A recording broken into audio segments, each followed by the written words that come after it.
တာလဲဟမ်ညီမပေးတဲ့ပတ်စံကိုညီရောက်ခမဆရာငါတောင်းတာလေ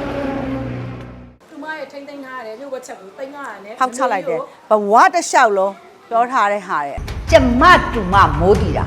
ရှင်တော့ကိုတက်တက်လုံးဂျင်းထည့်ထားတဲ့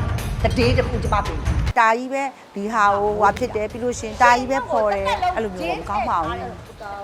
တာကြီးမကောင်းတာမဟုတ်ဘူးဟိုပါပေါ့ဘယ်လိုပဲမိုးတီတာရဲ့အတော်မကောင်းတာနာကြီးချက်လေးကတော့ရှိတာပေါ့နာကြီးချက်လေးရှိတဲ့အခါကျတော့သူမအဲ့လိုပဲပြောလိုက်တာပေါ့အာမင်းမင်းမုတ်တင်တာဟာခုနီငါတောင်းတာပါ မပေးနိုင်ဘူးတော်လေးကတအားလွန်နေပြီ အဲ့ဒီမမှတ်ထင်တော့အဲ့ဒီမိမိငယ်ဘဝလုပ်တဲ့သမီးလေးရဲ့နောက်တစ်ခါကျတော့အဲ့ဒီနှင်းစီလုပ်တဲ့ character လုပ်တဲ့ညီမလေးရဲ့ကိုတော့တကယ်ကိုချစ်ကျူပါတယ်လုံးဝအပိုလိုမရှိကွက်တိ မမေတို့ဘာတွေသွားပြောလိုက်တာလဲ ဘာမှသိမပြောပါဘူးညီမင်းတင်နဲ့ရတဲ့ကလေးကိုထုံးအောင်စီသားဆိုပြီးတော့ဂျင်းထည့်ထားတဲ့အကြောင်းလေးပဲပြတ်လိုက်တာပါ